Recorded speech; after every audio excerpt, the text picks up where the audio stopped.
itu nggak pernah keluar dari mulutnya keluhan, nggak pernah keluar dari mulutnya cacian kepada orang-orang yang fitnah dia.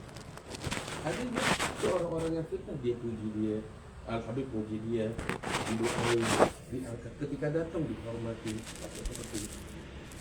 Artinya hati betul-betul tidak gampang kayak begitu, tapi di situlah dakwah, di situlah jihad yang sebenarnya. Makanya kan disebut jihadul asghar sama jihadul ada di dari situ buat keberkahan. Insya Allah makin berkah. Masya Allah.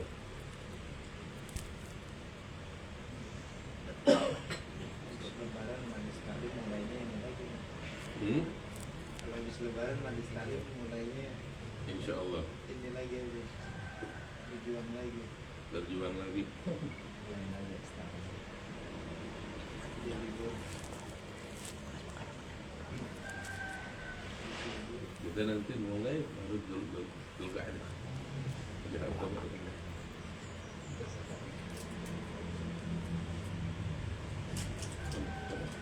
Jadi hati-hati yang belum dicoba ya.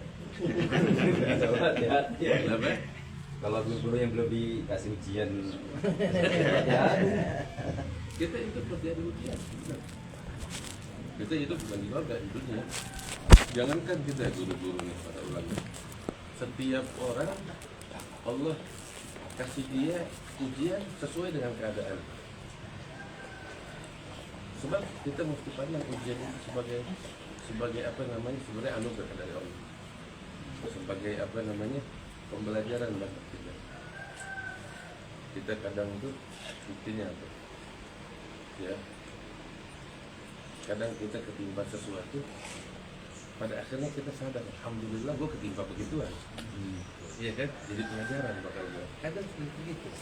Nah, berapa banyak problem musibah menimpa kita, saat menimpa kita apa namanya, uring-uringan, kita mengeluh. Tapi setelah lama baru kita ternyata di situ terdapat kebaikan dapat kita.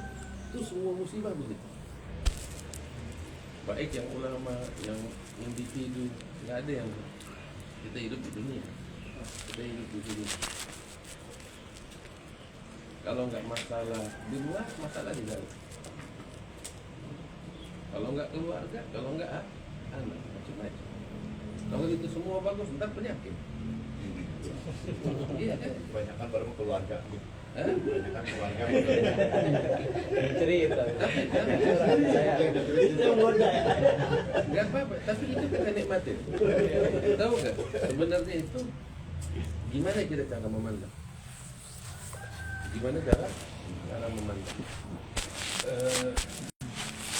Kadang kasus sama, tapi dua orang yang berbeda ketika memandang, rasanya juga beda.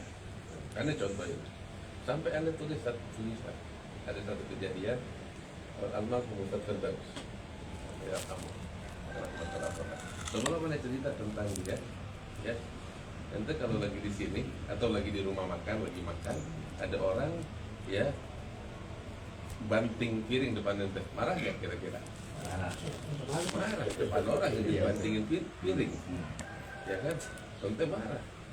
Ini orang permalukan ente, benar kan? Pastinya kita bakal emosi, kita bakal marah. Apa-apaan ya orang main banting, apa namanya? Tutup saji dan dibanting depan kita. Itu kan cara mandang kita udah emosi. Kasus yang sama, ya. Ini aneh cerita gini. Coba pada bikin tulisan kalau Ustaz Firdaus almarhum, ya. Dia juga dibantingin tutup saji depannya dia. Tapi bukan marah, dia cuma cengengesan, malu. Terikat dengan bahagia. Bininya banting tutup saji depan dia, depan tamu. Gara-gara apa? Dia kan sakit dari diabetes. Tamu, sahibnya dia sengaja bercandain bawain durian depan dia. Depan dia. Gak ada masalah sama tamu. Allah. Gak lihat ya. Tangannya Ustaz Firdaus baru mau begini, langsung lempar tutup. Kasusnya sama, ente dilemparin tutup saja, dia juga dilemparin Depan jamaah di depan jamaah. Dia cakap kesan, iya, kau mau mati, nggak mau mati, diomelin depan lu. Tapi apa? Kasusnya sama, cuma cara mandangnya. Kita mandang dengan emosi, ini mandang dengan cinta. Bahasanya dia juga. Benar, banyak kasus serupa kayak begini, cuman kita beda pandang. Kalau kita mandangnya dengan pandangan sudut pandang kebahagiaan, ada yang jadinya kebahagiaan. Tapi kalau kita sudut pandang negatif, jadinya negatif. Makanya saya bilang kebahagiaan bukan di luar, di sini. Di sini dan di sini. Bagaimana kita memandang segala sesuatu? Pola pikir lah gitu. Pola pikir. Macam kayak ente diompolin orang, ente marah. Tapi anak ente yang ngompolin, ente ketawa. Kasusnya sama. Kenapa? Kita mandang ini orang lain. Kita mandang ini orang yang kita sayang. Siap. Iya kan? Temen ente ngompol di tempat tidurnya, ente ngamuk. Anak ente ngompol di tempat tidur, ente cuman ketawa. Dia juga, cuma cara mandang. Nah, tinggal kita bagaimana mengubah cara pandang kita kepada segala sesuatu. Hati kita biar senang aja gitu ya.